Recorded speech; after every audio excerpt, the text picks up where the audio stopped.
Well, good evening, everybody. My name is Bert Dicht. I am the Managing Director of Membership for the National Space Society. And on behalf of my colleagues, Sadia Ahmad and Stephanie Erickson, I'd like to welcome you to our Space Forum for this evening. The topic is In Space for Earth. I just love that title. Breakthroughs in in-space production applications. And I know you're going to really find this a fascinating topic tonight. So, as always, I'll go through a brief etiquette introduction, then talk about some of our NSS announcements. I'll be very brief. I'll talk about what's coming up next in terms of the space forums. I do have some additional things scheduled, so we'll talk about that, and then we'll get right into our program. So, again, thank you for joining us. As always with the virtual etiquette, feel free to submit a question. We did get quite a few questions beforehand, and use the Q&A function if you have a chance. That way we can pick those out directly, but you are free to use the chat as well. We just ask that you be respectful of the panelists and audience. The chat's always good for not just the questions, but any comments that you have that you want to share, and any links that you might want to share as well. As always, I say please give to our cause. If you're enjoying the space forums, we ask you to donate to support NSS. We are a 501c3 not-for-profit, and we do appreciate the support we get from you and our members and all of the donations. So thank you for those who've donated in the past, and I'll just give you a shout out and thank you for any donations tonight. So thank you again for doing that. And the last item is just to make sure you complete our Space Forum survey. It only takes a few minutes. It is anonymous, and your feedback does help us in planning these future events.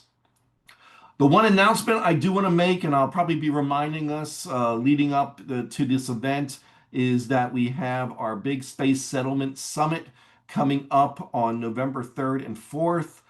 It's in Orlando at the University of Central Florida. The topic is settling Mars. We've got a great group of speakers coming, and hopefully you can make it. Register now. It's the early bird pricing ends on October 17th. And just go to spacesettlementsummit.nss.org.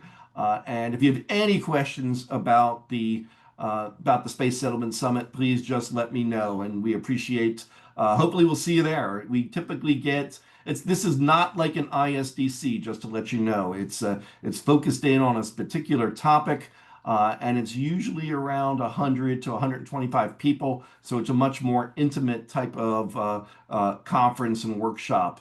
So hopefully we'll see you there in Orlando in a month or so. So what's coming up? I am still trying to get one or two last items identified for October. So possibly we'll have one on the 9th or the 16th. I will be letting you know, so just look for our announcements. But the ones that we do have confirmed right now, on October 23rd, the world's premier gateway to space, an historical overview. This is a presentation on the Cape Canaveral Air Force Station, Space Force Station. Jamie Draper, who is the curator of the museum, gave a really fascinating talk at the history session at the ISDC. He's going to be giving that talk again. It is really good, and you're going to learn a lot about the Cape Canaveral Space Force base, its history, what they're doing today as well. Then on November 20th, we have, and he's actually on tonight too, we've got a really interesting topic called Alternatives to Deorbiting the ISS, Repurposing an International Treasure with David Charant, and he's on tonight as well, and I'll be introducing them just shortly to talk about that briefly. And then I have locked up our Space 2025 Year in Review with Larry Boyle. Larry does this every year. It's a big hit. He goes through everything that's happened, whether it's human spaceflight or robotic spaceflight, and space science, astronomy, and so on. All the big headlines over the course of the year. So we're looking forward to that. I did reach out and heard back from Sharon Hagel and her husband Mark. You know, they're Blue Origin astronauts. They've got a really busy schedule, so we weren't able to get them in January. I'm sorry, in October or November. So we're probably looking for January 2026. And again, working on a lot of other topics as we move forward. So. And also some of the topics that people have suggested. I've been reaching out. I know you fill out our evaluation form and give some ideas. So I'm trying to reach out to some of those people as well. So a lot planned for the rest of the year and the next year. So we look forward to that. Okay, let me just go back here. So I want to just get into tonight's program, and I think it's a really important topic because we know about what's happening with the ISS, that it's going to be deorbited probably in 2030, and there's a lot going on. And one of the things that we want to try to tell the story of the impact of all the breakthroughs that are happening on the ISS. And that kind of led us to tonight's speaker. But along with that, we were going to try to do something in tandem, as I mentioned about possible options for the space station without deorbiting it. And David Charant is with us tonight, and David's going to be talking on the 20th of November. David was very involved in the initial concept of the ISS and all of the maintenance plans for that. So he brings a wealth of knowledge, and I think you're going to enjoy hearing some of his options. But we thought it was a great one to try to do in tandem with talking about all the breakthroughs that are happening on the ISS.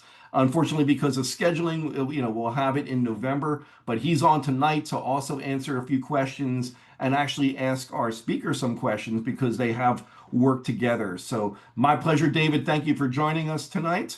And now I'd like to introduce our speaker for the evening, Lynn Harper.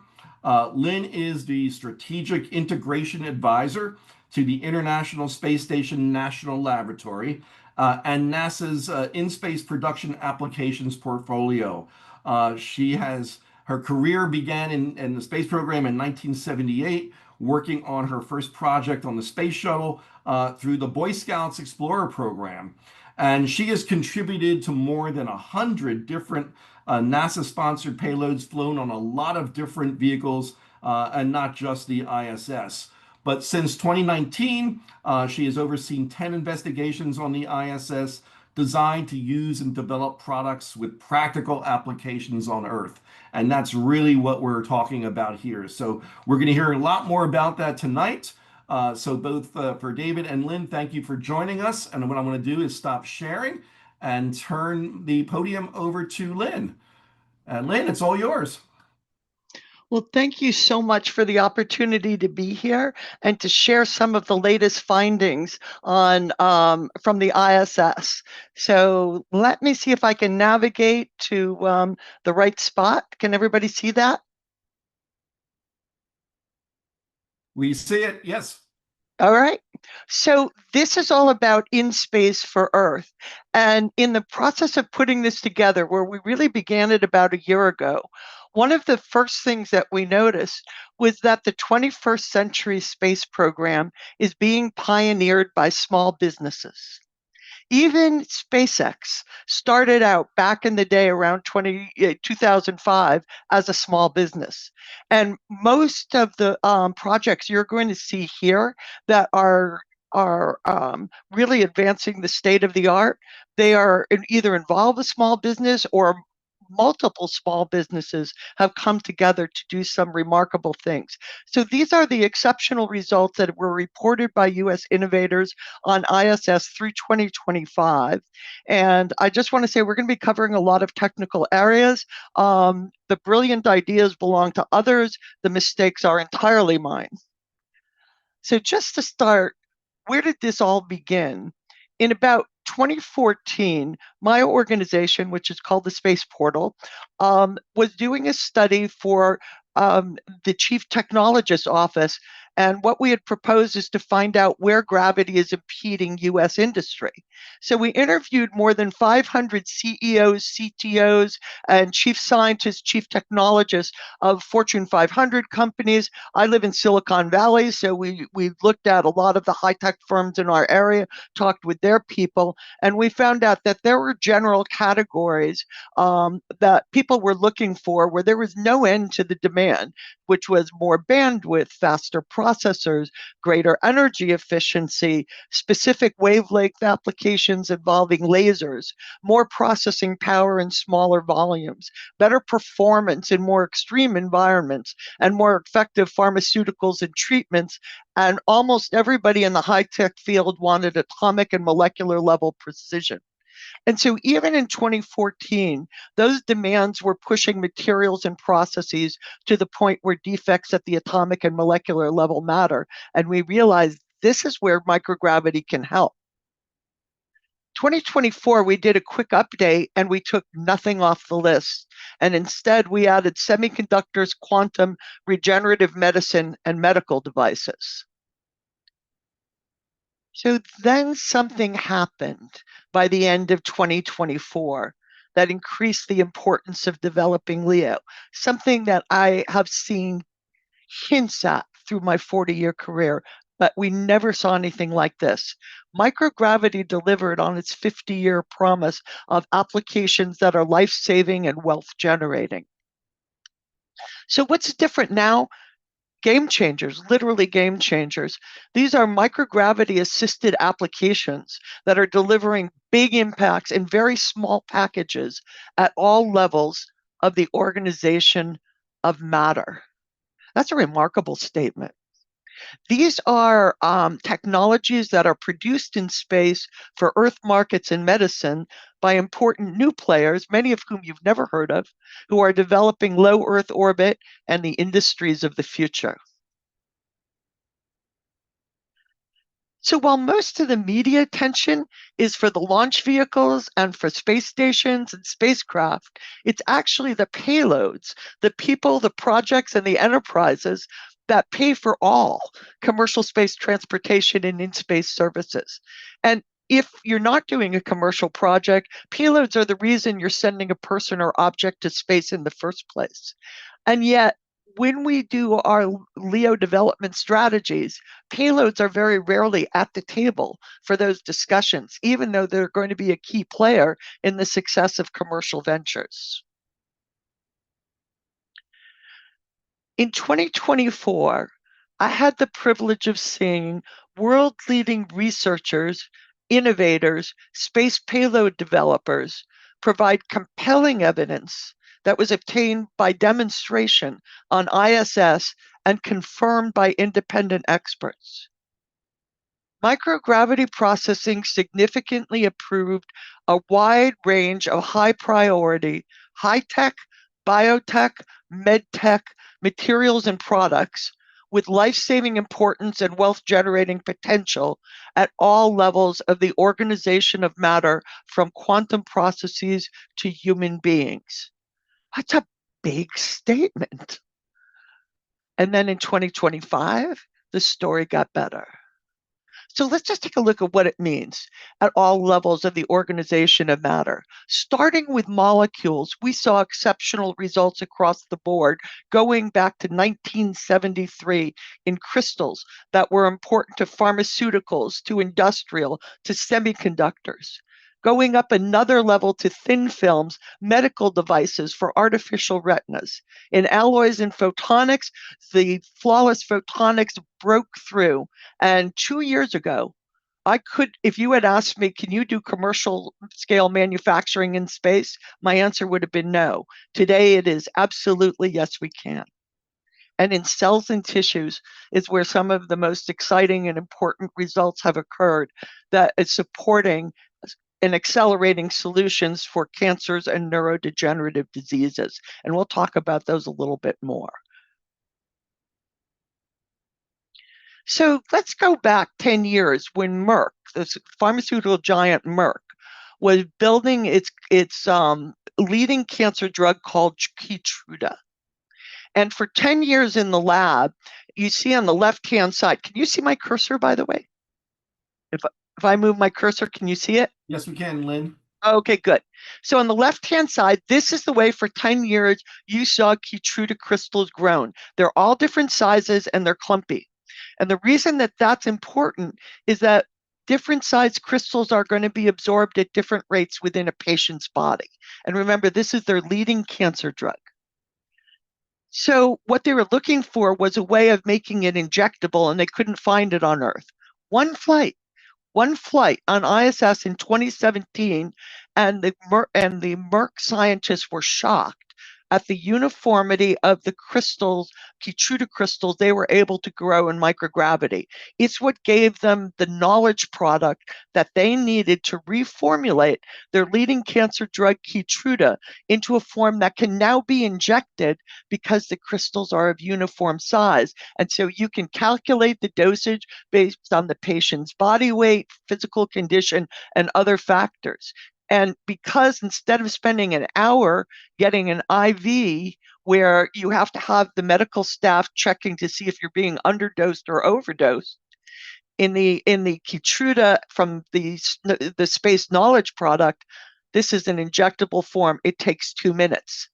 So the revenue that was expected from it to be produced from the Merck Keytruda product is expected to hit about $20 billion by the year 2030.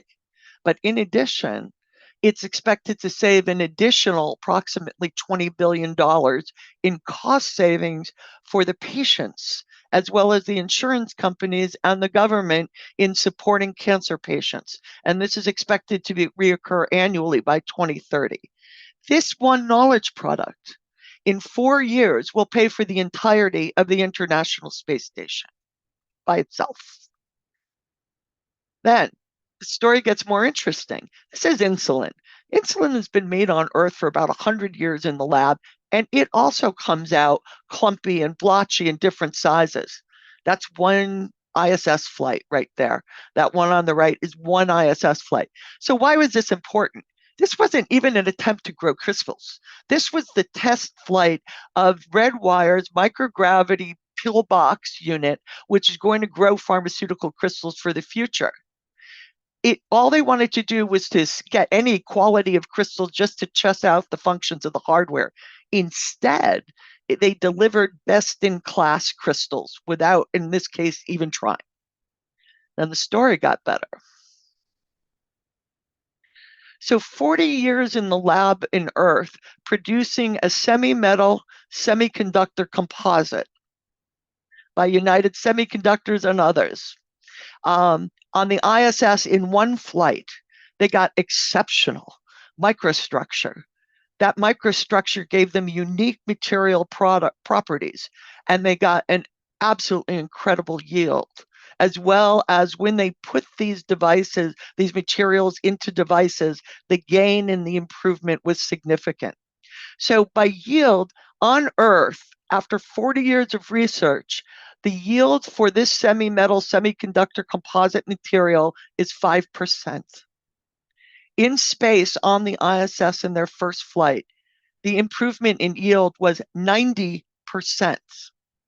They got a 90% yield. Then the story got better. The microstructure and the unique materials were so good and so important and opened up so many other avenues for applications that if they had gotten a 5% yield, they would have been happy. But they got a 90% yield of a significantly superior product. And that is definitely what's different now. So then the story gets better again, because these were confirmed by independent third parties. When NASA wants to know the accurate information, the first fingers we take off the scale are our own. So the insulin crystals were confirmed by an Eli Lilly crystallographer who said these were the prettiest insulin crystals she had ever seen in her career. In Keytruda's case, that validation came when they passed phase 3 clinical trials in November of 2024 with the spaceflight inspired Keytruda SC knowledge product. And then NIST, the National Institutes of Standard and Technology, the platinum standard for quality, confirmed the United Semiconductor results independently. Then the story gets better. More than 500 crystals have been grown in space since the first one, which was a semiconductor crystal, in 1973 on Skylab, and 80% of them improve in space. They either have better structure, better uniformity, reduced defects, and more than 40% show improvement in more than one project. More than one feature. And these can be found in the Butler Microgravity Crystal Database statistics, which I can send the links for after the talk. And this is just to show you some of the beauty and quality of the space-grown crystals. These are representative samples of more than 400 of the crystals that were grown in space that had exceptional, not just better results, but exceptional results from microgravity. Then the story got better. We're going to go up a level to thin films and what they could do with them in space. So Lambda Vision started to work with Curtis Hill, my colleague Curtis Hill, who sadly passed away earlier this year, to develop thin film applications enabling artificial retinas. And in 2024, they demonstrated such extraordinary control of the InSpace manufacturing processes that they were able to produce 200 layers of exceptional quality conductive polymer assemblies that involve precisely aligned bacterial rhodopsin crystals, so they're using bacterial rhodopsin crystals to gather light, and in order to achieve commercial scale production of artificial retinas in space. They haven't started commercial scale, but they've demonstrated that they can get there. And right now, they've done it several times. So this was not a one and done. They have shown it repeatedly. They have control of the InSpace manufacturing processes. They are currently working to qualify for clinical trials. Story got better. Now in alloys and photonics. So this is one of my favorite stories because I was involved with the ZBLAN work, and ZBLAN is a pain in the neck material to work with. It is an absolute pain. It is sensitive to humidity. It is sensitive to oxygen.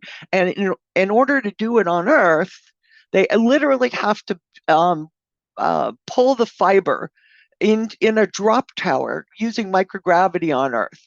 And so what Flawless Photonics did was shrink a drop tower that's 30 feet tall to about 30 inches so it fit in the microgravity sciences glove box. And then they broke all of the records. Now, this was such a tough material to work with that the world experts said that InSPA should only require them to do 20 meters. If they can get 20 meters, it was a major, major breakthrough. The result was within 16 runs, they produced 7 miles, 11.8 or 11,800 meters of ZBLAN fiber over 3 weeks on the ISS, where the longest continuous run was 1.1 kilometer, so 1,100 meters. The world record on Earth with people who could go to the lab every day was 700 meters. In 9 out of the 16 runs, Flawless Photonics exceeded the best on Earth. Then the story got better. When they did the post-flight analyses, the space-produced fibers were at least 5 times better than the ones that were produced in the ground under the similar conditions. And then on top of that, Flawless Photonics was not even using the optimum conditions that would give them the best results. This was their first flight. It was just a test flight of the hardware. And at this point, we can say definitively that commercial scale manufacturing in space is not only feasible, but has been demonstrated several times over with superior yields of superior products to the best that can be done on Earth. Story gets better.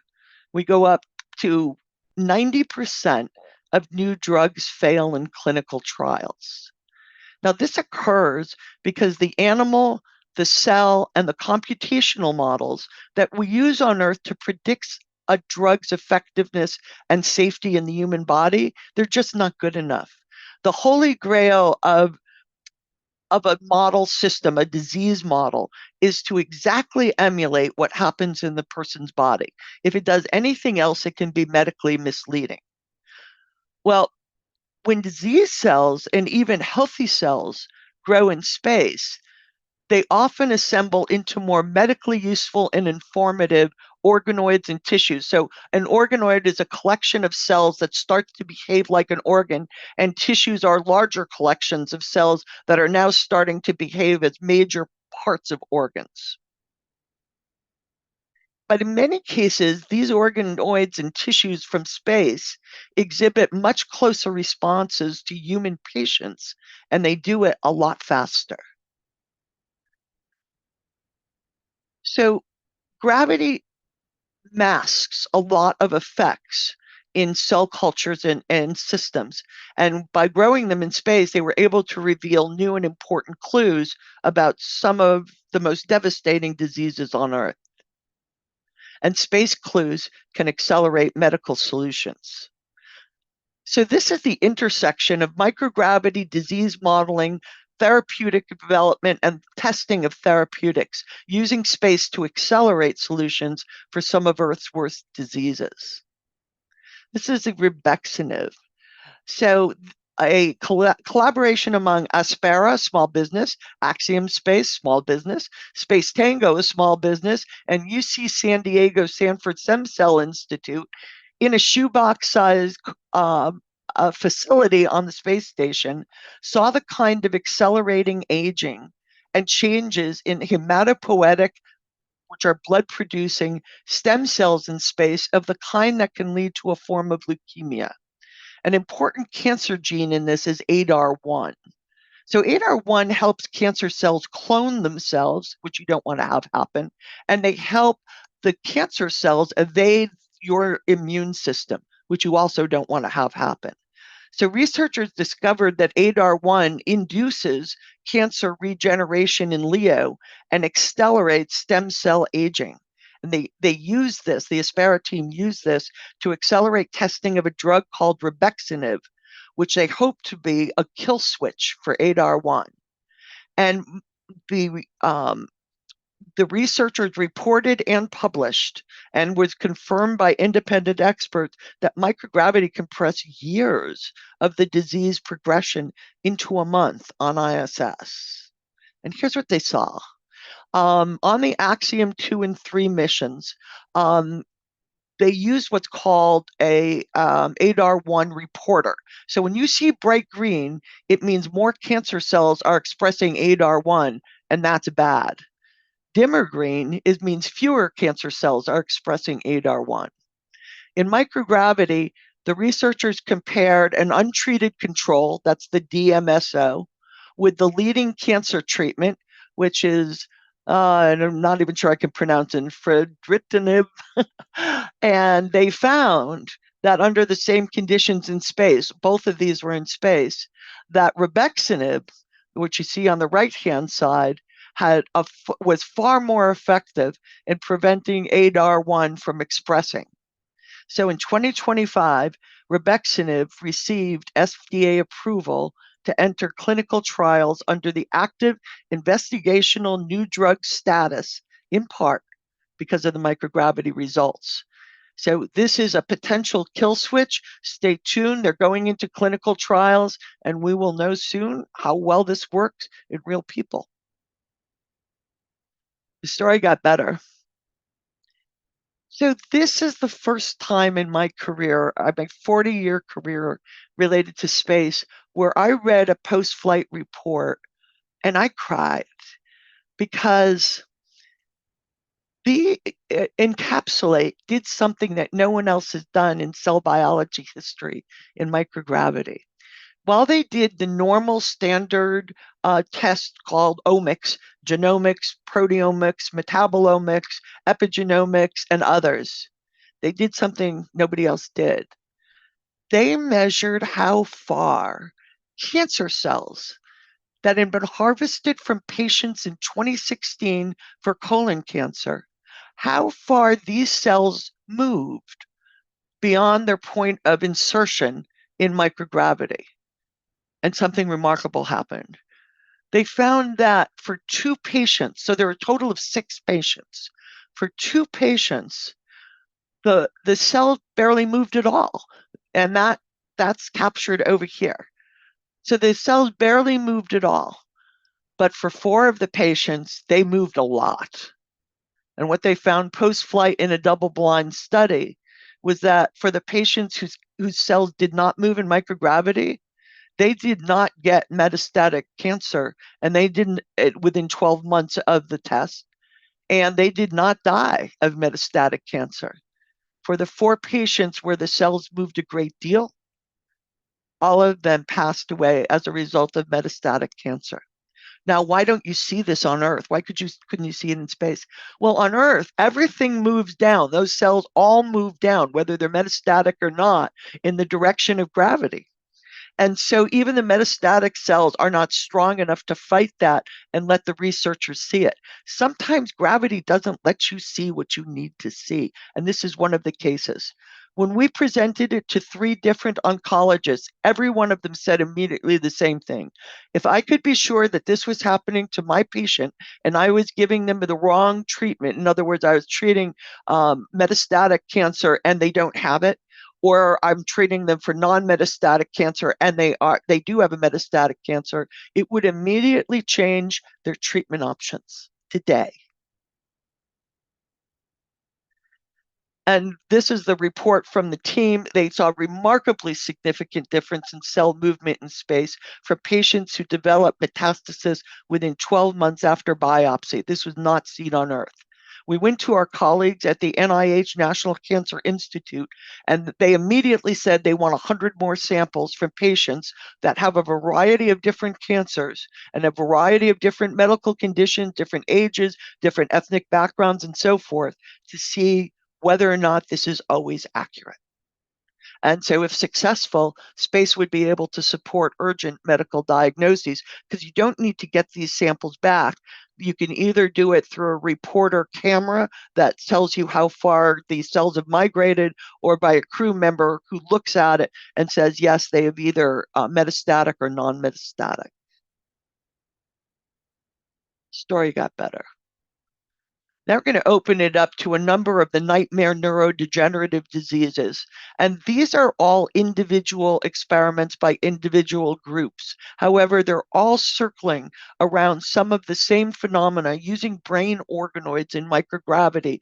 And all of the neurobiologists who have studied this were saying that the microgravity results from neurodegenerative diseases is accelerated significantly in microgravity, compressing the time and giving them better results.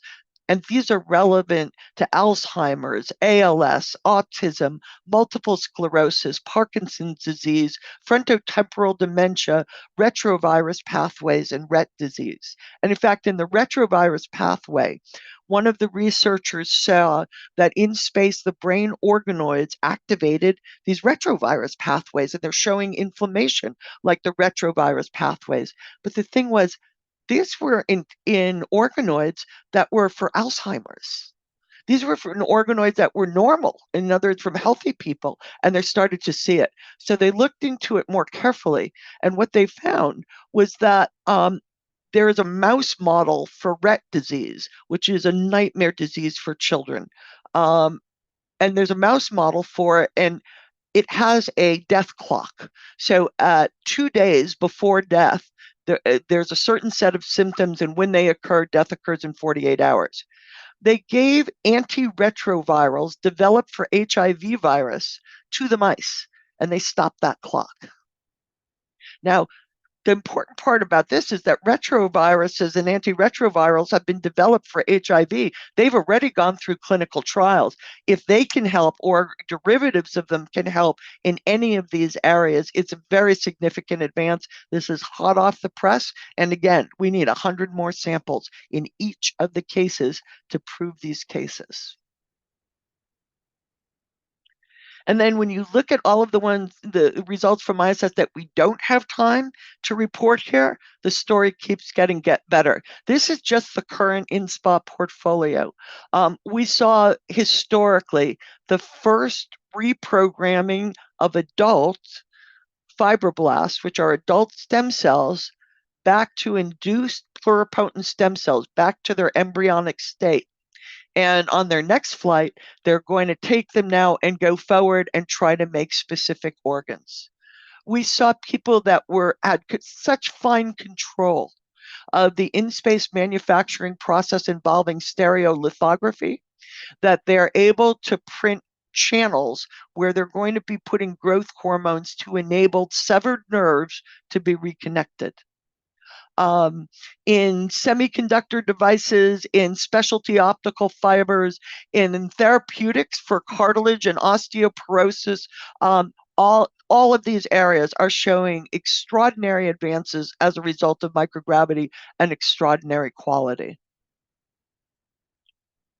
We spend billions of dollars on Earth each year trying to see things that gravity does not let us see and trying to do things that gravity does not let us do. So when you need extreme precision, when defects at the atomic and molecular level matter, when you need quality beyond the best in the world, sometimes it's a lot better, cheaper, and faster to just leave Earth. So I want to give full credit to the ISS National Lab. $15 million a year, and every one of the advances in here came through them. And they are the ones that started and did the initial investments, and they are the ones that enabled the Keytruda result, and they are the ones that enabled the flawless photonics result. And they don't get half the credit that they deserve. They don't even get a quarter of the credit they deserve. People say, at $15 million a year, in 2023, people outside of NASA were matching them $5 to every $1 of NASA's because the work is that good. And where I come from, funding is the sincerest form of peer review. Now, what happened, though, is that the ISS National Lab, as great as it's been, cannot take all of these projects to applications. And that's where InSPA comes in. InSPA takes projects in the notorious technology valley of death, where you go from lab to market and most fail along the way. And we pick projects that address U.S. national interests for national security, high quality jobs, industries of the future, high tech opportunities. But we also pick the ones that provide benefits to humanity by developing the products that significantly improve the quality of life for people on Earth. And in so doing, we're looking at accelerating the development of the space economy in LEO by stimulating demand for scalable and sustainable non-NASA utilization of future commercial LEO destinations.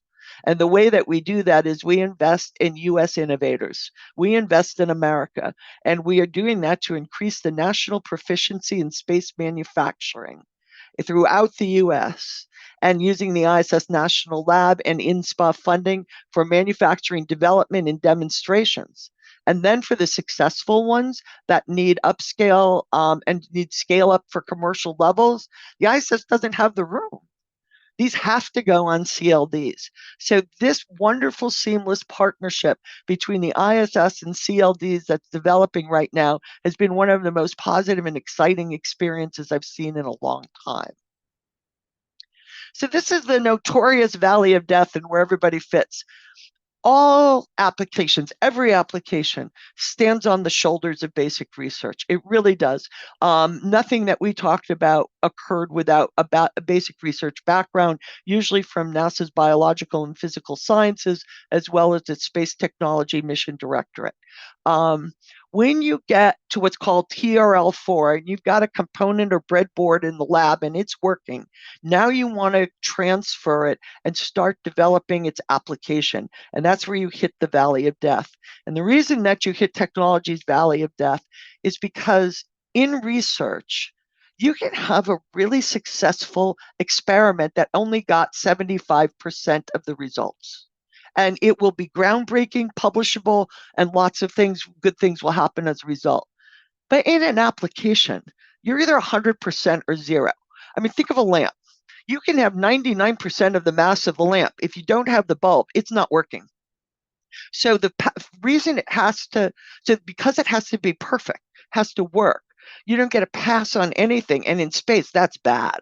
So in space, you're going to shake precision equipment for 7 minutes before it goes into microgravity. And then you're going to return a precision product where defects at the atomic and molecular level matter through temperatures that would melt metal and drop it in the ocean. And it has to survive all of that and be better than anything on Earth. And that's what everybody learned how to do over the past 5 years. It took a village. It takes a village. It took a village in order to enable successful enterprises in space. And there were a lot of people that came in at a lot of different times to enable the results that I just skimmed over here. And then very different futures are available to those who can thrive beyond Earth versus those whose resources and whose destinies are constrained to this world. But the space station's been operating 24/7. Let me go back 24/7, 365 with more than 280 people for 25 years and counting. They're the first generation long human settlement beyond Earth. They're also, I don't know why this is fighting me. They're also the first orbital space station, a power station rather, and the first international orbital spaceport. They also were the catalyst for commercial transportation of people and cargo to and from LEO and World Space Laboratories that enabled the breakthrough results we saw here. So the ISS changed everything. And now this is the point that apparently PowerPoint really wanted to make. The achievements that we saw in 2024 and into 2025 would be a cause for celebration for just one of them. We saw it in all of these areas, like nothing I have ever seen in my 40-year career working with payloads from space. We saw them all, and they're important for the industries of the future. And that's what's different now. So this is, if you want to take a screenshot, or I'm going to be providing this later to your group, these are a list of the extraordinary folks that pioneered these areas that we just talked about. And again, the work was enabled or supported in an important way by the organizations and the individuals who are cited below. This is not a complete list. So I want to thank you all for the opportunity to go through this and to be able to talk with you today about some of the implications of those results. Thank you, Lynn. That was fabulous. I guess I want to ask you a couple questions. I do want to talk a little bit about your background first too, but why these are fresh in my mind here. So what really happened in 2024 and 2025 that changed the paradigm for all of this? I mean, I know you mentioned quickly quantum research, things like that, but we've been doing this a while and we've gotten great results, but somehow everything changed in 2024. And what do you attribute that to? Well, there was, I think, three main things, but the first one, in terms of why we're excited, throughout the entire history of the space program, if you were working on microgravity payloads, you heard the most dreaded words in research: anecdotal data. Okay. So I will give you an example of I first saw what microgravity could do in cells in 1998 on the Neuralab mission, and it was extraordinary. It was so extraordinary that I was asked by the program director of space biology if I would do a fair broker study to make sure they weren't lying. Okay? Right. I did all of the due diligence I possibly could do, and then in order to confirm it, I brought in Nobel Prize winner Baruch Blumberg, who developed the vaccine for hepatitis B. Was the one that who was able to identify if hepatitis B was ever present in the blood supply, and in so doing, developed the first vaccine to cancer. When he saw the results that I had showed him from the investigation by Timothy Hammond et al., he got up, walked around the room for about 10 minutes, came in and sit down. He said, "This is fantastic. What are your statistics?" And I said, "No, that's it, Barrick. We have one." He goes, "You have one in a row data?" I said, "Yes." And it was darn hard to get that. And so he said, "You have to at least confirm it." And so we did. And that was actually when we started realizing the enormous potential of commercial companies to support these efforts. Because I went to a traditional NASA aerospace. This is, by the way, don't forget, 2000, year 2000. In year 2000, I went to a traditional NASA aerospace contractor who had done beautiful equipment for the space shuttle era. And I told them about the story. We needed to confirm these results. How fast could they get me up? Get this project up into space. They said 5 years, it cost you $5 million. I came back. I had $0. So that was obviously going to be way out of my ballpark. I went back to Mella Werner and I gave him the story. He said, "Why don't you call Dr. Lou Stodiak at BioServe at the University of Colorado Boulder and see what they can do?" I said, "Okay." I called them up and I talked to Lou Stodiak and he said, "Yeah." He goes, "We can get you a flight." He says, "We can get you up there in 6 months." I said, "Really?" And I said, "How much?" And he says, 200K. Okay. Well, okay. Wow. I said, and at that point, I was a believer in the potential of commercial space. Wow. So that was a big one. In 2024, we got enough numbers from enough samples, from enough sources, from enough people that it became statistically unignorable. And what we were looking at a consistent, repeated trend in microgravity that was important for industries of the future. That was huge. That's the biggest single step.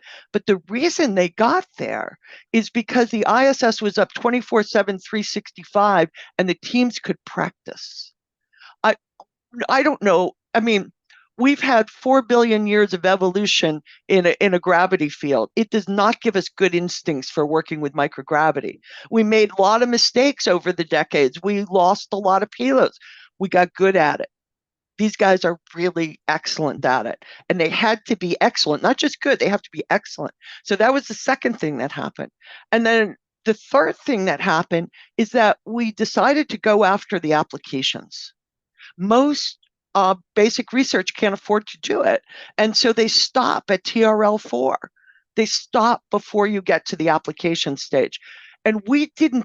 So Kevin Engelbert built his budget on the assumption 50% would fail. Actually, 70% are succeeding. And we haven't flown the others. We only had 3 that dropped out. So out of the 30 that we'd selected over time. So it's a big, it's a big improvement. So those were probably the biggest reasons why you're seeing this effect now. And then the other side of it is now is when the nation needs it for high-tech industries. Right. No, fabulous. It's interesting after you presented that. I recall, I sent you the questions beforehand, and there was one question that was kind of rough by someone who said they really didn't see the worth of this, that it seemed like it was a waste of money. And I don't remember if you remember seeing that question. And it's clearly not the case. It's This, clear. No, but yeah, but I can forgive him for doing it. Don't yes, forget, Keytruda is the one that sets this into a completely different direction. right. And their results, they had to pass phase 3 clinical trials before we would talk about them in this kind of way. And that only happened in November of 2024. This stuff is new. This stuff is just a year old. Right. No, it's amazing, amazing. I did see one question in the Q&A, and maybe we can talk about that. And then I want to ask you a little bit about your background. Uh, But we talked also before we went live about the challenge of getting the word out. But I see Tanisa is asking, what do you see as the barrier between these amazing breakthroughs and communicating this to the average American because they clearly don't know about what's going on? Yeah. So two things. One is there's not a lot of people that know about this at all, and so we need to engage Okay. and start writing more in more public forums and not necessarily Nature or this journal Cell. So we need to be writing in Wired and in the Wall Street Journal and other places. And we're not professional writers. I mean, so part of it is we told a joke. I had the great privilege of working with Dr. Thor Halstead, who's one of the pioneering um, program managers for the NASA Space Biology program. And she came back after a meeting with her boss, and they cut her funding for the shuttle experiments. And she was practically in tears. And she goes, "You got to help me with my communication." And I said, "What did you say?" And she said, "I told them all the exciting results. The lowermost chondrocytes were broached, the uncalcified matrix eroded, and osteoblast deposited transitory bone tissue." I said, "Did you know that you were talking to astronomers?" And so she said, I didn't want to talk down. Right, And right. so we explain things very badly as scientists, and I Yes. don't even know if I explain these things well. I was trying to explain them as I would explain them to my family, who's really interested in this, but they're not technical specialists in these areas. Um, in some of these are competition sensitive on high tech industries, and Right. we only hope that the material scientists in other countries are as bad at communicating the value of their work as ours are. Because in a lot of ways, the reason that we don't know them is because we explain them with great accuracy and no comprehension. So we could use the help of skilled communicators to get the word out. Okay, and that's one of the reasons we're doing a forum like this to make sure our members see the impact of this because they can spread the word as well. Yes, Yes. that's what I'm hoping, actually.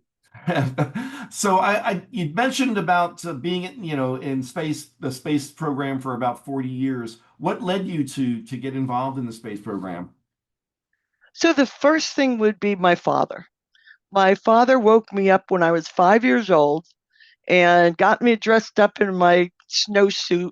And we went outside to the end of the driveway. And it was very mysterious. It's night, it's dark. This is cool. I got up out of bed. This is a special event. And we're down at the edge of the driveway. And I came from an area where there was dark sky. Okay. And he points out there and he goes, look at that, Lenny. And he says, and it was a star moving very fast. He says, "Look at that fast moving star." I said, "What is that?" And he said, "That's the world changing." That's a incredible statement to give to a little girl. Well, it was. It was Sputnik. Wow. Okay. It was Sputnik. Wow. So I later found out it was Sputnik and that he was right. It was the world changing. And ever since that night, I have gone and looked at the sky every single night of my life, if it was humanly possible. Um, and so that did it. But then in 1978, a remarkable man by the name of Fred Wolf came back from his tour as director of the tracking station in Santiago, Chile, and bought 5 cubic feet of space on the space shuttle in a getaway special. Oh, get And the gas cans, right? gas cans, Yep. and he donated it to Boy Scouts of America. I was on the job 1 week as Explorer Executive for Science and Business for the Fairfield County Council Boy Scouts of America. And the cover story is explorers can propose experiments to for the space shuttle. And honestly, there was a heavenly choir and the whole universe went, woo. And it was a dream come true. And so that's got me with the first experience working with spacecraft with the students. We all learned together. And then a few years later, I got married. I moved to Washington, D.C., and I got up my courage after about a day and a half of pacing to call up NASA headquarters and ask for a job in Life Sciences Division because my master's is in cell and molecular biology. And I didn't know this, but in Washington after 4:30, the only people that answered the phone was the division chief. It was Dr. Jerry Stoffin. He was the division director of life sciences. I gave him my background and he said, we're opening up a contractor office across the street next week. He says, I think you should interview. And I did, and I got the job. And in 1986, NASA hired me. Wow, very good, very good. And you've been doing, things like this. It seems you're well versed in all of these different sciences. You talked about the medicine and biology, materials, semiconductors, and so on. How do you stay connected to all those things? With really smart people. I mean, I do integrative studies, and that makes me a surface feeder. Okay. So I've got a broad encyclopedic view, and what I need to do and what I do is go to the experts in each one and sit with them for hours, sometimes days. And in quantum, it's been weeks um, to try to get the understanding of what microgravity is doing, what they need, where this works, how it can be done, and so forth. Very good. So, yeah, Yes. all of this is collections of really smart people coming together and solving problems faster than I've ever seen it done in the bureaucracy. I'll be honest. So I want to get to some questions that have been submitted. We've got a couple questions about CLD that we can talk, the transition we can talk to David about as well. So let me just take a look and see what has been submitted so far. I see a question from Stanley about to what degree do astronaut movements impede this research and development? Do they impede it? Yeah, do astronaut movements impede it at all? So the answer to that, first of all, that's a great question. And the answer is yes and no. So the astronauts are absolutely essential when you don't know where the sweet spot is for in-space manufacturing. You have to iterate, and you don't know how to iterate until you actually get your hardware up there and you start working with it. So think of it this way. Let's say that in 3 years' time, you needed to play a song in front of an audience and you get $1 billion. But before you did that, first of all, you need to shrink the size of your instrument down by a factor of 10, and then you need to use different materials that you would not normally use.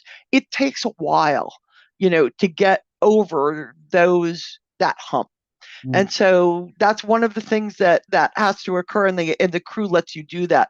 In the case of one of our companies, Apsidal, who probably got the most information of all of the groups in ZBLAN until fiber optics, until flawless photonics rather, the crew let them get about 300% of the data they would have normally have gotten if the crew hadn't been there. Now, when you go to manufacturing and you can just dial it in like a computer, just punch it in. You don't want a human anywhere near it. That's where the CLDs that don't have crews really shine. Hmm. They're going to enable in-space manufacturing using this type of automated processing. But when you don't know how to automate and you don't know what the sweet spot is, I can tell you that every one of the materials, the devices, the heating systems, lots of other things behave differently in space and the ground, and it takes time to get it tuned. Wow, very good. I see Jeff is asking a question where have there been any breakthroughs in bulk metallic glass, metal foams, or carbon nanotubes? So the answer is at least yes for 2 out of 3. The bulk metallic glasses was one of the first spin-offs from the shuttle research. It was way back in the day that they were working on it. But I'm personally in the InSPA program is not doing anything with bulk metallic glasses at the moment. Maybe we should be. In terms of carbon nanotubes, same thing. There's been a lot of research on it, and in general, nano devices assemble better in microgravity than they do on the ground. And I'm not sure the third one. I'm not familiar with that one at all. Okay. Uh, I know we're looking at, and I want to just talk a little bit about the future of the space station and what that means, and then we can also talk about commercial LEO destinations and everybody. I know you probably have some questions about the future of ISS, and that's what David's going to talk about during his presentation. So we don't want to take the thunder away from that, but maybe we can ask a few things about that. But I just want to ask about the preparation for all this research. I know you talked about Axiom, which those astronauts are going up for specifically to do that research. But the NASA crews that are going up, I know they spend a lot of time preparing. Are the experiments and the research, the applications, are they laid out for those that for each crew separately, and then they're assigned to do those things when they're on the ISS? So I think the answer is yes and no. Again, Axiom controls its own access area, but Okay. InSPA supports a lot of the investigations that are done through Axiom. And I have wonderful things to say about Axiom. They are literally putting their own funds to pioneer this area, and they enabled some of the advances that you saw in here, and some of it on their own dime. So yes, they try to match up the actions that need to be taken within the flight to the crew members they have available.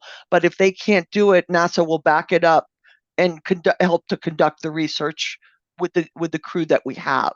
So either way, the work is going to get done for the payload and for the investigation and the experiment that needs to be supported.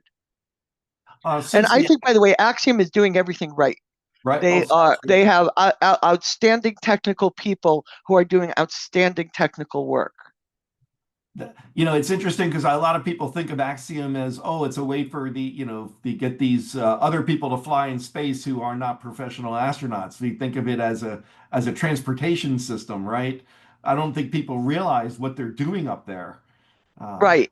Well, yeah, and the other thing is that a lot of the Axiom crew has been willing to serve as a research partner. And that's invaluable. I mean, when you get somebody who's got eyes on what's going on in microgravity and they're connected to the ground with the brilliant people that were doing the work in the first place, you've got the opportunity for some real breakthrough work. And that's what's been done.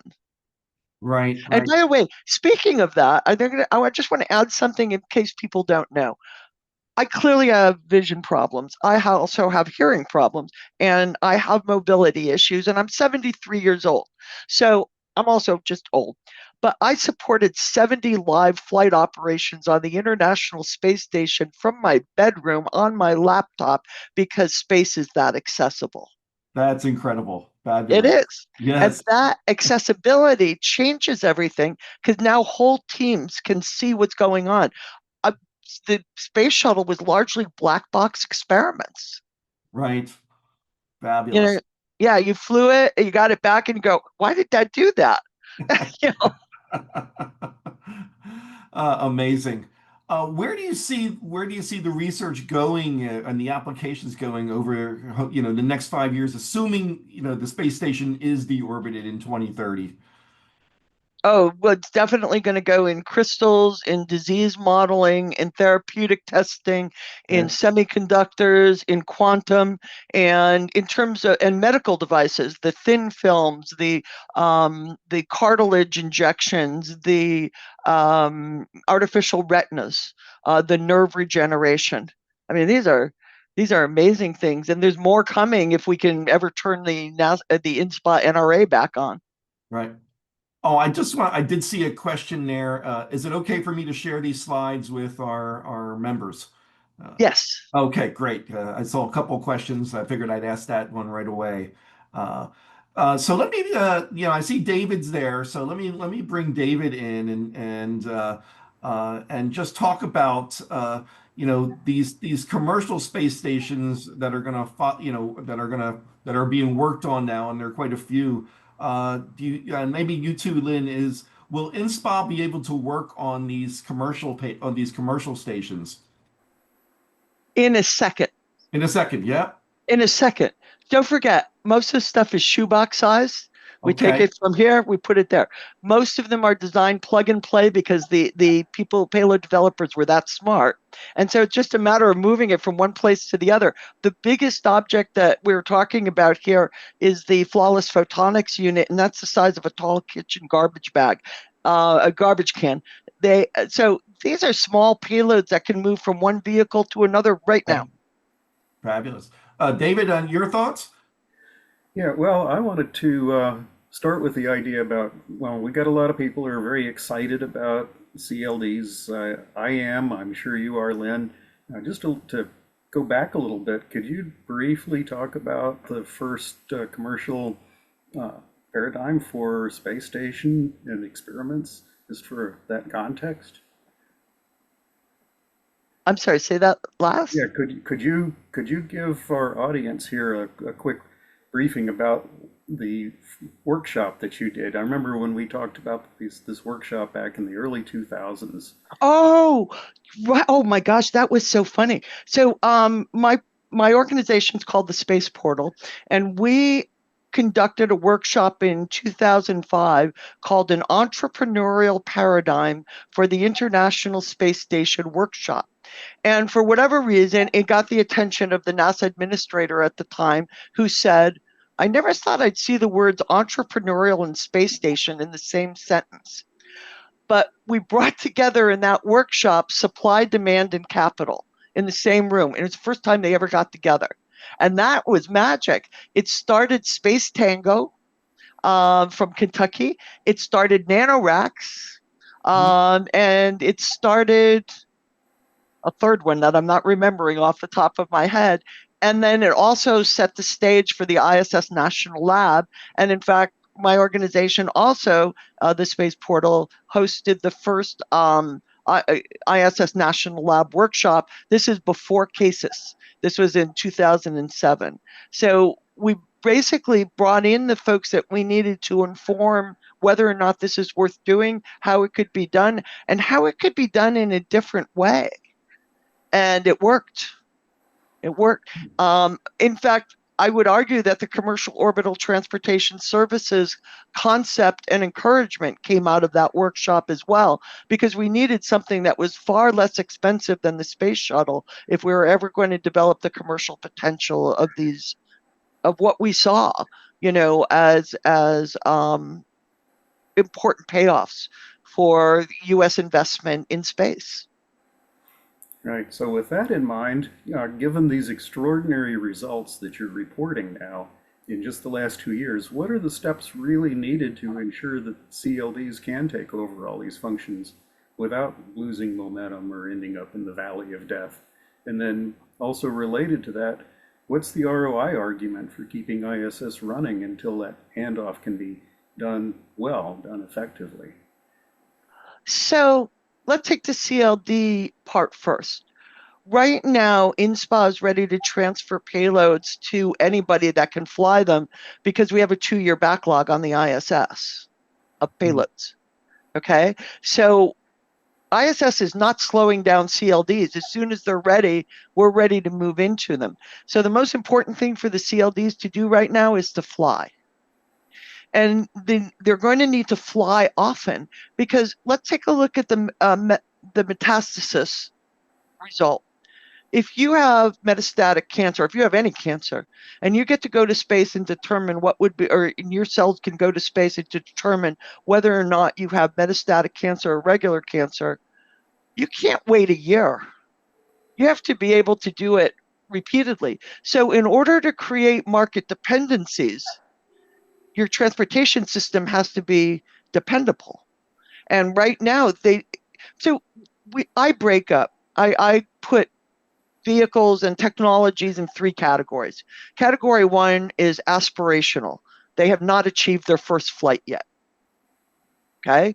The second category is transitional. They haven't achieved 10 successful flights yet. And then the third category is operational, which is 10 or more.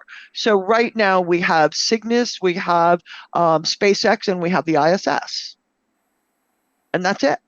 And in terms of bringing cargo home, it's just SpaceX. Now, Varda is coming up, Vast is coming up, a number of them are coming up, and we're very excited about that because, as I said, we can't fly all of the payloads that we have right now and are ready to go.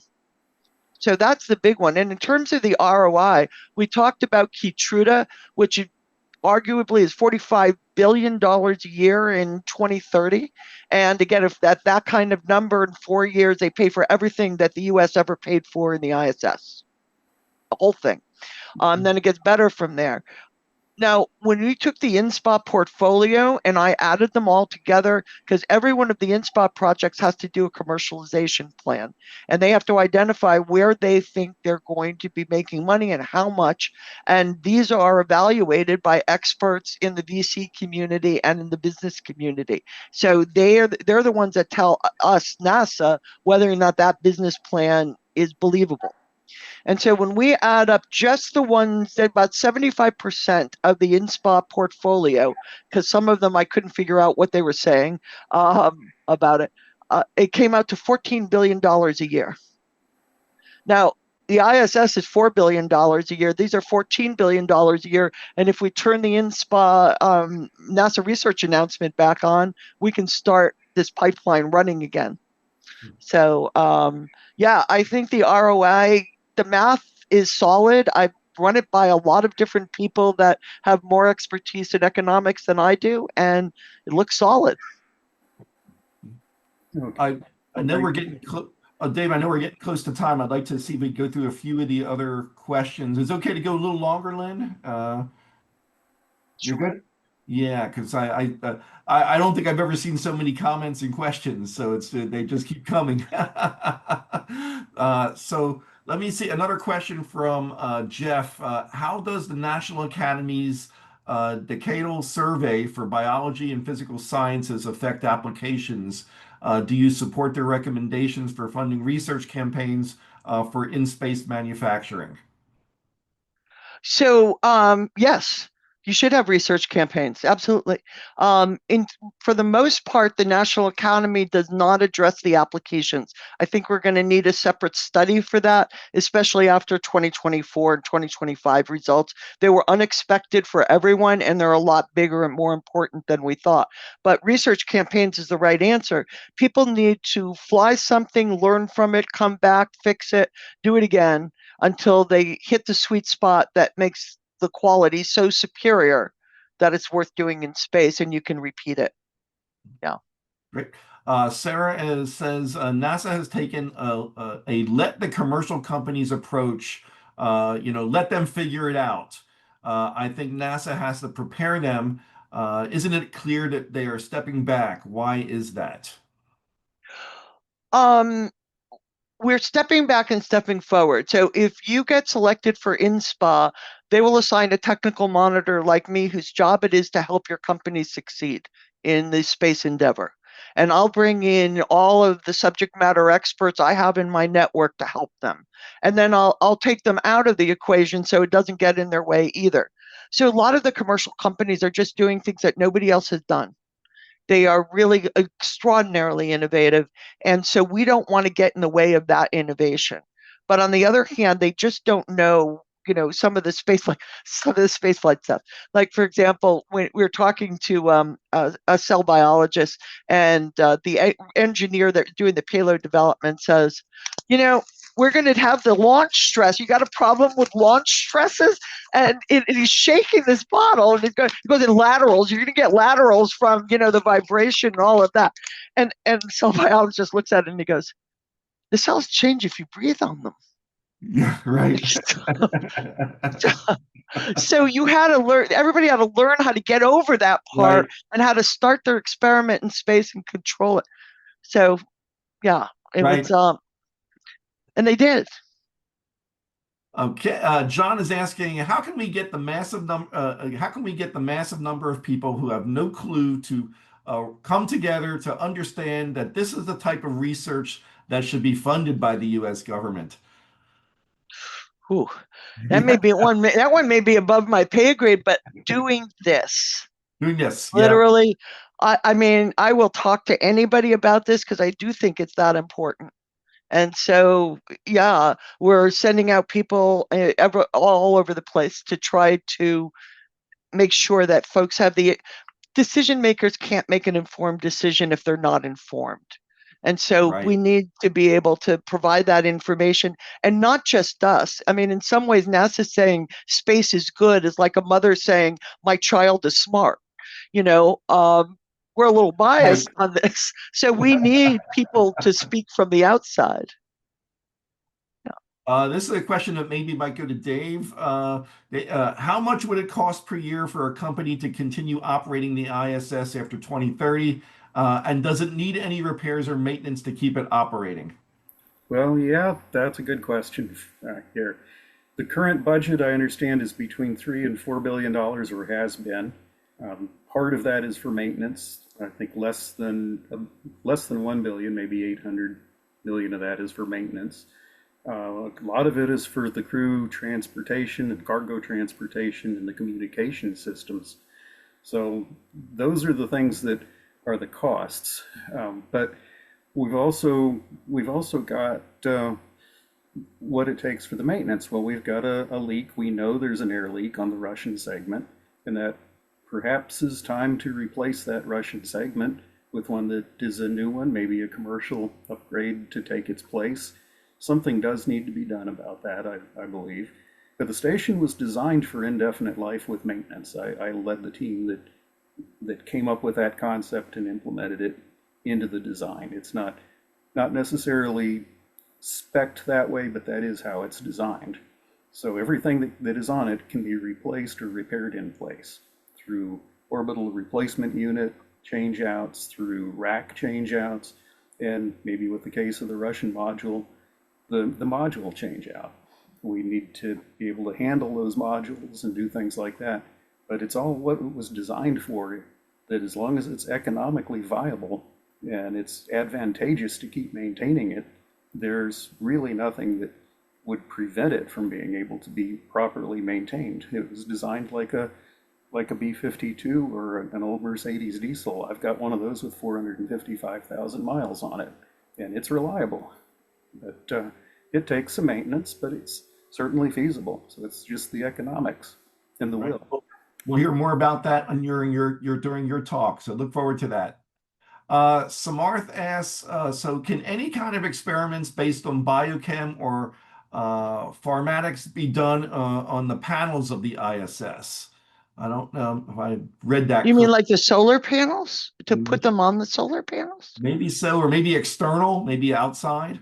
I know they do put things outside, right? Sure. Yeah. I mean, we put a lot of biologicals outside. In fact, let's see, I think the longest running experiment is like 10 years for biological samples to take a look at survivability. Because on LDEF, when it was done, Bacillus subtilis, the Bacillus subtilis, after I think it was 5 years and 10 months, that was exposed to the maximum solar radiation, had a 5% survival rate. This is Mm, with no life support.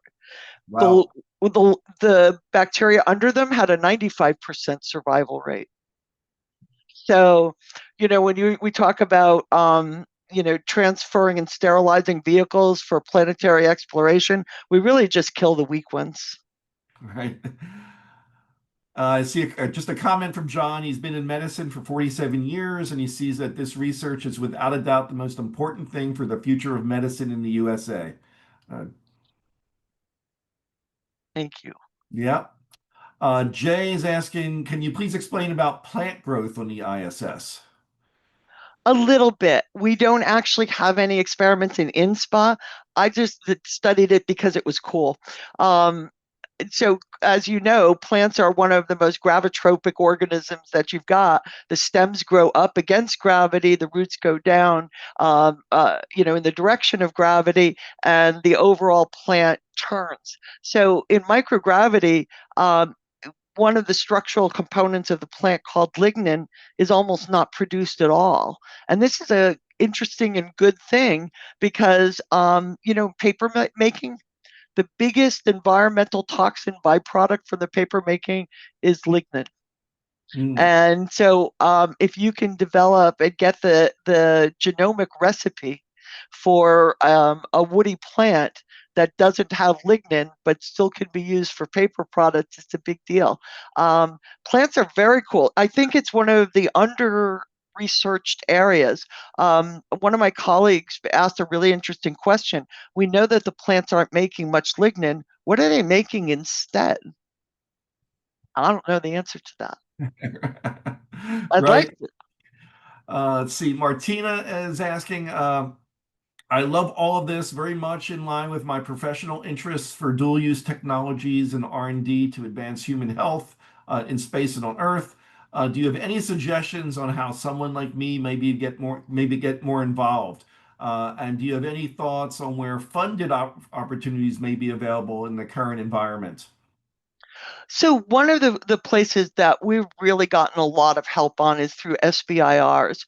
And now the other government agencies are opening their doors for a space component.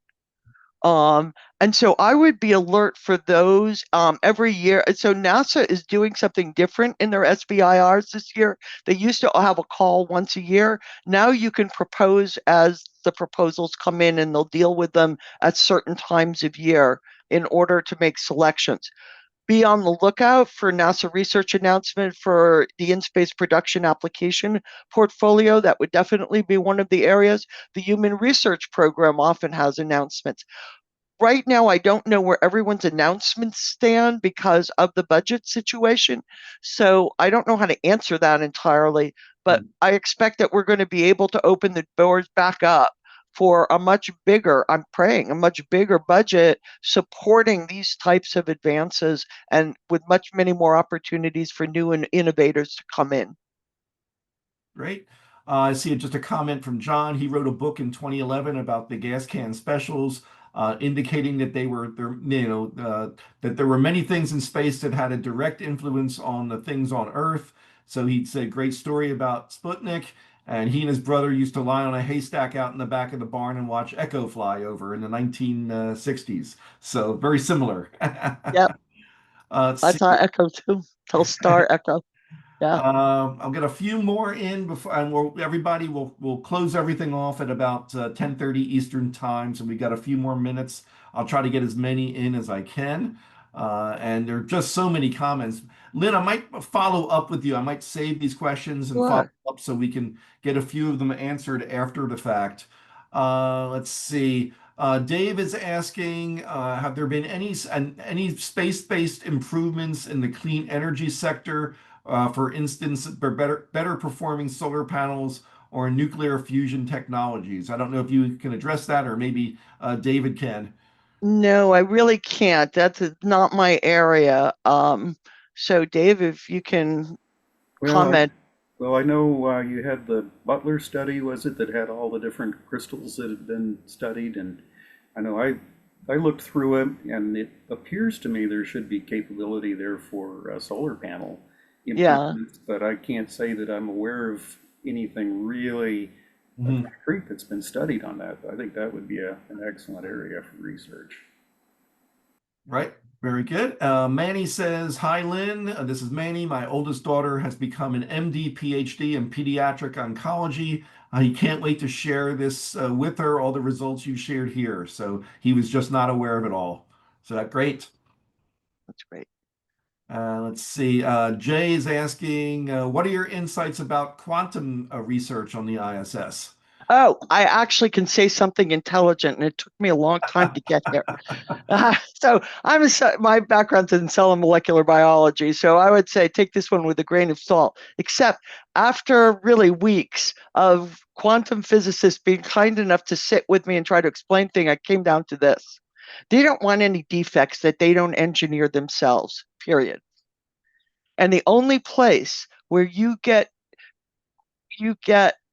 microgravity effects at all levels of the organization of matter is in space. It's the only place you're going to get close enough. His view was that space would be so he said, his quote was, you can do good quantum research with average materials and above average materials, but if you want quantum applications, they have to be perfect. And the only place you can get near enough to perfect to even think about the applications is going to be in space.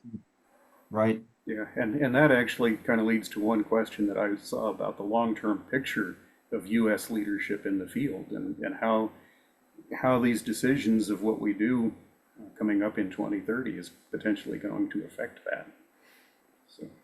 They do. Well, so in 2000, before 2000, the US was absolutely the top in space semiconductors. We owned the field. We completely owned the field. There were very few people in that could match us, and in sheer number of investigation things that we did. After we offshored semiconductor manufacturing, we also actually eliminated the budget for space semiconductors. So for the past 20 years, I've been getting my technical results from China, Russia, and Japan until Hmm. recently. Wow. That's Yeah. kind of sad. Well, we're Yeah, hoping to be able to catch up fast, but yeah, yeah, yeah, we're yeah. not the only ones that know this. You know, I mean, just offhand, what's the international collaboration on some of this? I know this is a lot of this. These are U.S. companies doing it, but are other companies internationally doing this as well? yeah. So the flawless photonics result was a collaboration with the University of Adelaide in Australia, as well as Luxembourg funded most of it. Yeah. Okay, So, I mean, we collaborate a lot on the International Space Station, and I mean, most companies have roots or at least connections in other countries as well. It's just, a connected world. right. To flip that the other way is, I know you've talked about a lot of the states that are not traditional space states. Can you want to mention anything about the different states that are involved in the U.S.? The different states that have research in here? I'm sorry. Yeah, Say again, Dave. could you talk about the different states that are not normally your space states and their role Oh, in yes. some of this? Yeah. So that's such a good question. So one of the cool things that I just made me very happy when we were putting together a report last year is we drew a map, and because I have bad vision, I made the map gray, and then I highlighted the states that were participating in yellow. And it was like watching the lights turn on across the United States and skills in space manufacturing, that all these brilliant people from non-traditional space states like Connecticut, I mean, Connecticut and Kentucky were collaborating on some of the cutting edge things that we reported here. These are not the people you think of as space states. And I used to be the challenge administrator for NASA's Vascular Tissue Centennial Challenge. And one thing that I learned in the Centennial Challenge program is that genius doesn't have a zip code. It's all over the United States, wherever you find it.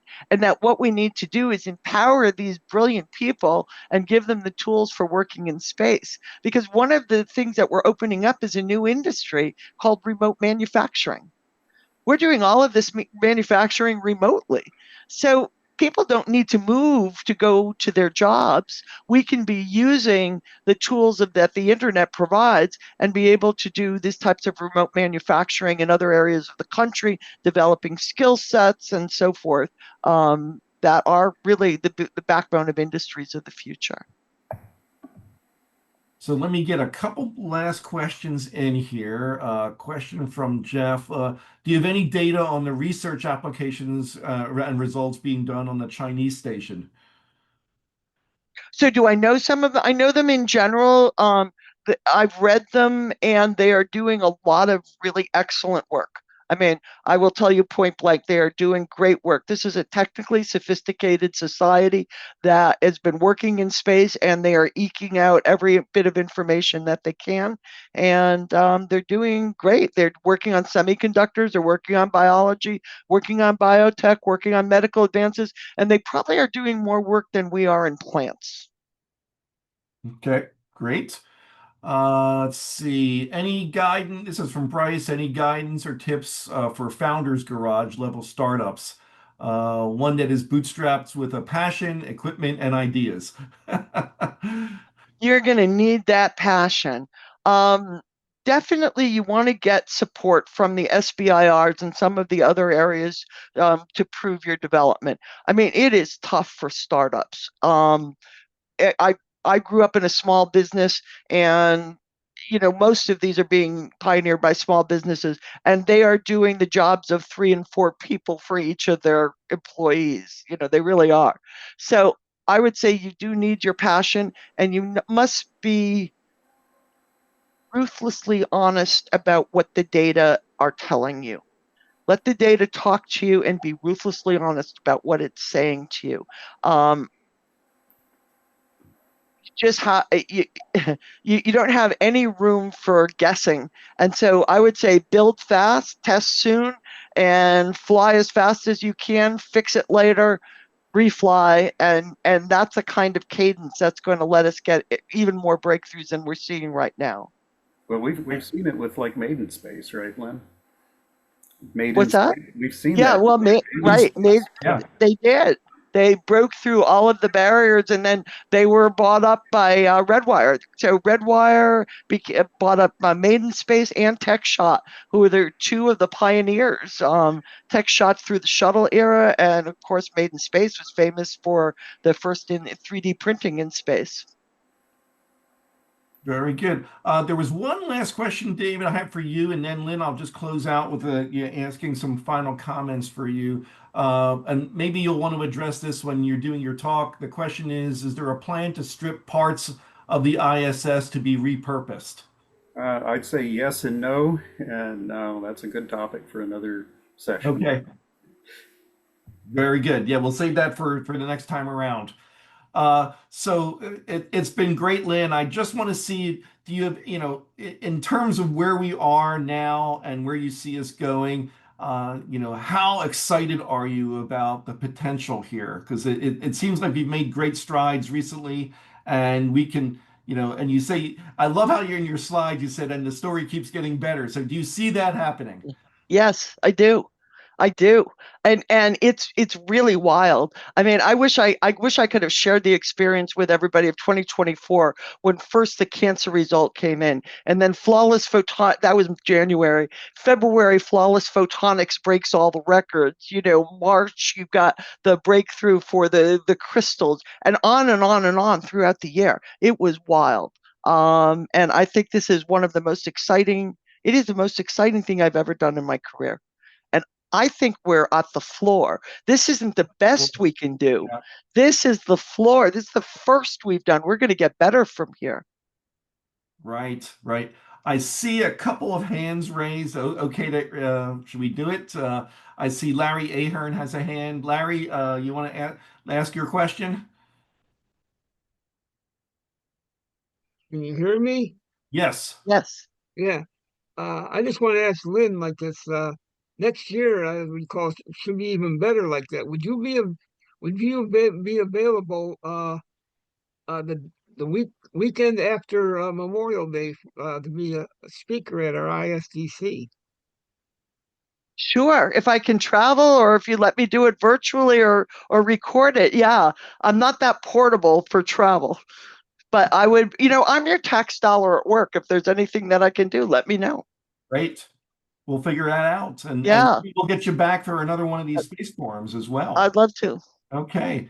I see the hands were not raised anymore. So everybody, I think with that we're gonna close things out. So Lynn, again, thank you so much. I don't think I've ever seen so many amazing comments and questions because this is such an important topic, and I think we with the NSS want to do more to get the word out for you. And I think what I'm going to do is try to put together a blog post for this and write Oh, about it. So I think there's just so much to cover. And I saw a comment in there about offering this to our NSS space ambassadors who go out and spread the word. And I'm sure we can do that. I'll be working with them to see everything we can do to get the word out there. don't Uh, forget the YouTube. Don't forget YouTube. yeah, we're going to have it on YouTube as well, so that'll be great. So, Lynn, thank you so much for taking the time out and just sharing this incredible story. And David, thank you also for being here and adding to this the context and asking some questions. And we look forward to having you back in November to talk about the future of the space station itself. So I do want to thank my colleagues, Sadia and Fred and Larry. And I'm going to just share my screen one last time, everybody, as we close out for the night. But it's been, I know we don't usually go this long, but we just couldn't stop the questions. It was just so good. So everybody, again, thank you so much for attending. We really appreciate it. As I said, the next Space Forum is definitely scheduled for October 23rd, but I'm hoping to have one either on the 9th or the 16th. I don't have the topic solidified yet, but you'll be getting a message from me and an invite once we get that done. But remember, we've got the 23rd, and we're going to hear about Cape Canaveral Space Force Station and the history there. So thank you again for attending. Everybody in today's time zones, have a great evening. If you're in tomorrow's time zones, have a great day. Stay safe. I do apologize if I didn't get to all the questions. There were just so many. But we're going to try to get a list and pass them on to Lynn for maybe get them answered, and we'll send them out when I send out the copy of the presentation. So again, everyone, take care. Wishing you a great evening, and we'll see you next time. Thank you so much.